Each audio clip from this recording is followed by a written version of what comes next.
that stuff comes out and they talk about you in that regards? I don't blame them. When you play like poo, you should get talked about like that. And so, I need to play better. So if I'm not giving them a reason to talk good, then I'm giving them a reason to talk bad. So that's all on me. I need to play better. Is that Monday Night Football's Louis Riddick, looking dapper as always. Louis, good to see you. Merry Christmas Eve. I will get to you in just a moment, sir. Max, I'm starting with you, though. This Pittsburgh team, started on that hot streak, right? Going undefeated. They've now lost 3 straight. Monday night, it was to the lowly Cincinnati Bengals. Ben couldn't throw anything downfield. Do you think he should be the one taking the blame for this 3-game losing streak? Yep. You could point to other factors, but if I had to start somewhere, I'd say Ben Roethlisberger. Before I get into Roethlisberger, let me say the schedule has really killed the Steelers. They had to take their bye early. They missed their mini bye. They didn't get to host a Thursday night game at home. They played 3 games in 13 days just as the schedule got tough. All those things are true, and it conspired to make them look worse at this moment than they really are. However, I could point to 3 things that really have held them back recently, and it starts with Ben Roethlisberger not being able to throw the ball down the field. That's where it starts. They're not getting run blocking. That's true. But when your defense is playing up because they know there's no deep threat, that makes the defense against the run even better. It makes run blocking even harder. It makes it even harder for your running back. And then when you combine that with play calling that, let's just say it's predictable. Like if I'm sitting at home and I know what the Steelers are going to run, pass, then that means the defense knows too. But it starts, all that cascading effect starts with the fact that they have a quarterback who really doesn't get the ball down the field anymore. And by the way, the fact that he comes up and says what he says, like Carson Wentz, who sometimes people compare to Roethlisberger, take notes. That's how you do it. I play bad. Of course people are talking bad about me. Like he owns it. And he's done an amazing job for a 38-year-old coming back off a catastrophic injury, playing as well as he had, changing his style of play, not holding the ball and using his physical strength and everything and moving around in the pocket, just getting rid of the ball quickly and compensating for a loss of arm strength and also probably for durability issues. He's smart, being 38 now. But that doesn't absolve him, or it does, if you're pointing to who is to blame, where does it start? You got a quarterback with there's no vertical passing threat. That's where it starts. Yeah, I think where this really starts fundamentally is, from a physicality standpoint, the offensive line has been in a state of transition right from the very get-go during the regular season. They've had issues at right tackle. They've had issues at left guard. And then fundamentally, they just don't have the same kind of commitment, or they haven't had the same kind of commitment to running the football, because when you're not gaining 4+ carrying the ball, what happens is offensive coordinators tend to shy away from the passing game. Quarterbacks tend to shy away from the running game. Quarterbacks tend to audible away from the running game, and it winds up becoming a one-dimensional type of scenario where they wind up throwing the football. Has the short passing game, the catch-and-run game, been a big part of their offense this year?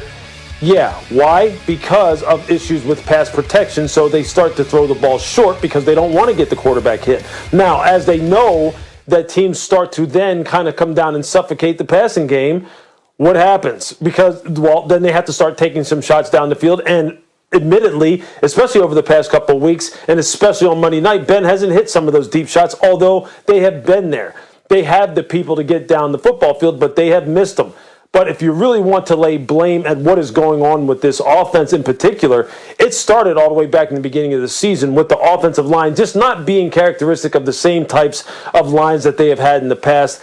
Lines that they had when I played against them all the way back in the early 90s, where they just came and punched you in the mouth right out of the gate and established the fact that they were a two-dimensional team. They don't have a play-action passing game right now because the running game has suffered. Now, did they try to get back to that a little bit against Cincinnati? Yeah, Benny Snell ran the ball pretty well. They committed themselves to it even when they weren't averaging 4+ running the football. They still committed themselves to it, and you saw it kind of started getting the offense in a little bit of a rhythm. They started going a little bit more tempo. It started taking some of the pressure off of Ben, but it's still not where it needs to be.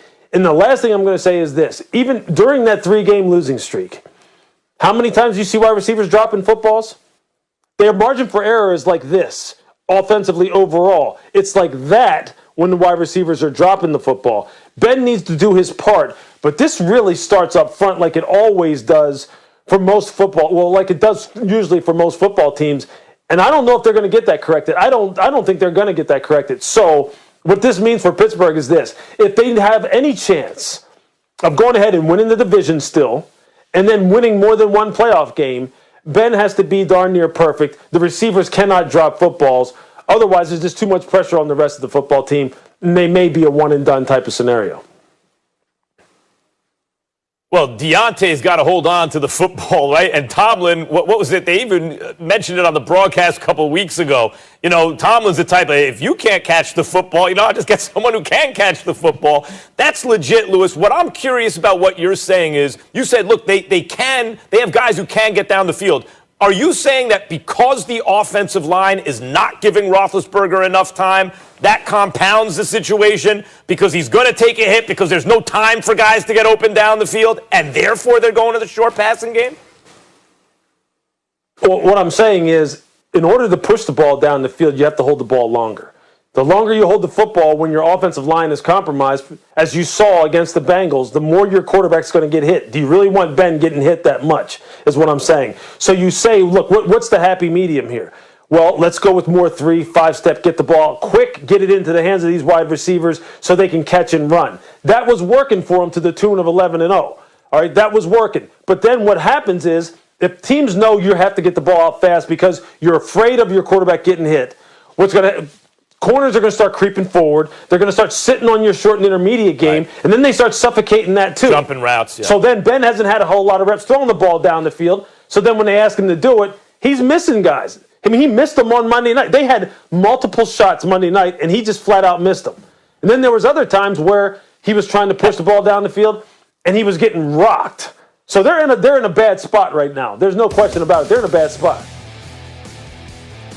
But that's why I'm asking, Lewis, because to me it looks like he's not really able to get it down the field and put it where he wants to put it with zip as he once did. And as a result of that, I think that's really what I think about Chip Kelly's offense from years ago, right? Like lots of like short passes to simulate a run game, but then shots down the field. Once you take away the shots down the field, if you're not getting run blocking, if you're especially right tackle, you think, okay, that's going to affect the run game. If you're not getting run blocking and the defense is already creeping up, then you're not going to have any run game at all, and now you're also not going to have a short passing game. That's why I'm starting with Roethlisberger.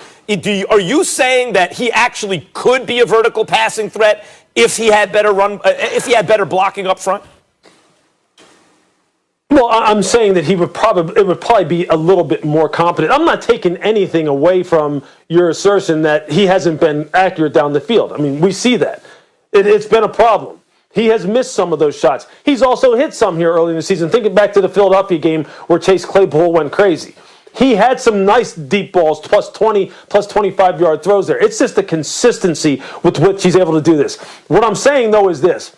When the offensive line is suffering, and then you go away from the running game, that takes away, especially on first and second down, your play-action passing game because teams don't honor it. If they just will commit to running the football, even when they're not getting 4+ on it, what will happen is defensive players will naturally become conditioned to say, okay, well, at least they're trying to run it, so I'm going to have to honor it a little bit more. And that will help out the throwing windows for Ben in that plus 15, plus 20-yard area in the middle of the field to push the ball down the field a little bit more. Without the running game, the deep passing game is going to really suffer. Defensive linemen are going to tee off. There's no play-action passing game. And you know what? His arm strength is just not what it used to be, so it's just going to look even worse. So what I'm saying is, if you have no threat of the running game at all, you're really going to be in trouble, and that's where it looks like they're heading right now, unless they change around their MO. Now, how much is so? I would rank the problems. It starts with Roethlisberger. He can't get the ball down the field anymore. It looks like to me. You know, it then goes to the offensive line, primarily run blocking, right? Because then they also can't get a run game, and that exacerbates everything. And then I go, maybe even before the offensive line, Lewis, I go to play calling. What do you think about the offensive coordinator, what's his name, Randy Fichtner in Pittsburgh, who used to be... Yeah, he used to be...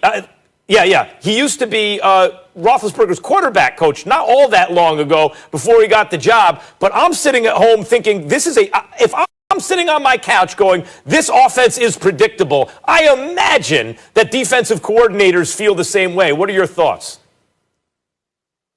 Yeah, I would still rank it like this. I would rank it as offensive line deficiency because they just are. And then I would go play calling / quarterback play in that order. Because if you don't commit to running the football and you don't help your quarterback out in that way, and then you're just putting it all on him when you know that he is somewhat deficient throwing the ball down the field, then you're giving him no shot. So I would really go in that order. And that's not to take any of the blame away from Ben, because he's admitted himself, I haven't been good enough.